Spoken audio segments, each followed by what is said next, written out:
how much is my home really worth, and how to get every dollar out of it.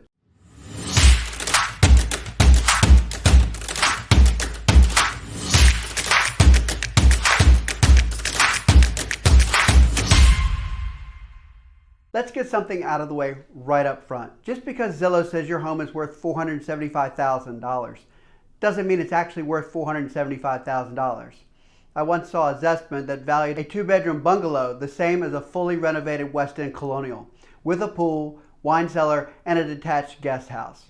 It was not accurate. Today we're going to talk about what your home is really worth, how that number gets calculated, and how you can make sure you get every dollar out of your home when you sell without wasting time, money, or energy on the wrong things. If you own a home in Richmond, Chesterfield, Henrico, or anywhere nearby, you're even thinking about selling in the next year, this will be time well spent. Let's get into it.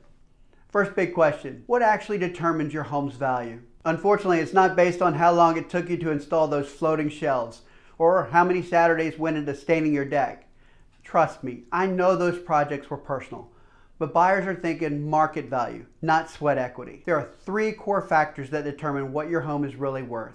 Number 1, location. Not just the zip code, but the street, the schools, the proximity to shopping, parks, breweries.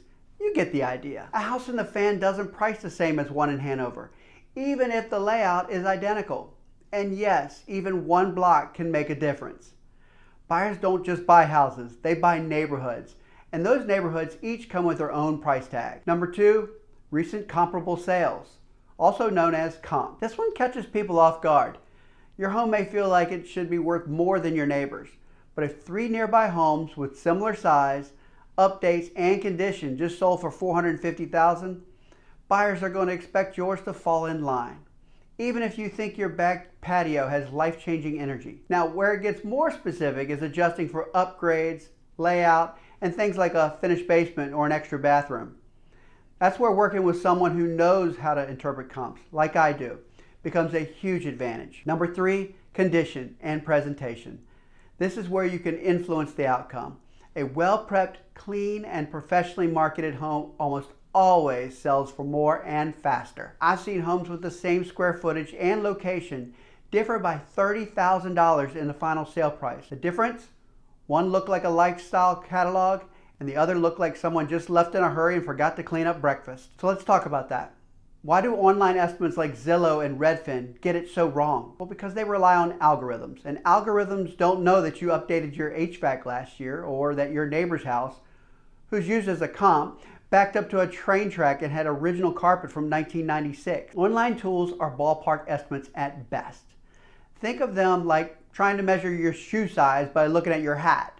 Well, there's a connection, but it's not going to be a great fit. If you want to know what your home is really worth, you need a pricing strategy tailored to your specific property, local trends, and current buyer behavior, not just data pulled from a spreadsheet in another state. So now let's shift gears. How do you make sure you get top dollar when you sell? Now here are 3 things I walk every one of my clients through, and they work. Strategy 1, smart pricing. Pricing isn't about aiming high and hoping someone bites. That's how you end up sitting on the market, making price drops and chasing momentum you could have had from day one. What works? Pricing strategy. Just underpriced breakpoints to drive interest and create competition. I've seen homes priced $10,000 below the obvious number end up selling for $15,000 over because they attracted multiple buyers who felt urgency. It's a psychology game, and when you play it right, you win. Strategy 2, prepping your home like it's going on a first date. You wouldn't show up to a first date in cargo shorts and a hoodie from 2007. Your house shouldn't either. That means decluttering, deep cleaning, updating where it makes sense, and making smart, inexpensive improvements that deliver a real return. I give every seller a room-by-room prep list. Simple, clear, and focused on results. And it doesn't have to be overwhelming. Some of the best returns come from things like painting, power washing, and swapping outdated light fixtures. Strategy 3, marketing like matters, because it does matter. Today's buyers start online. If your listing doesn't stand out in the first 3 seconds, they're gone. That's why I invest in professional photography, video walkthroughs, optimized listing copy, and full social and email marketing around each property I list. I don't just list homes, I launched them. The goal is to create buzz, drive traffic, and position your home as the ones buyers don't want to miss. So what's your home really worth? That's a question I'd like to answer for you directly.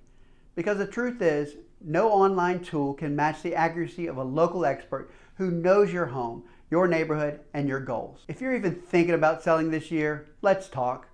I'll run a no-pressure pricing analysis, walk you through your options, and help you map out your next best step, whether that's listing next month or just preparing for the future. If you found this video helpful, go ahead and subscribe. I post weekly advice for Richmond area homeowners who want to sell smarter, not harder. Next week, I'm tackling a topic I know most people are curious about but never say out loud. What really makes a home sell fast in Richmond, and what slows it down?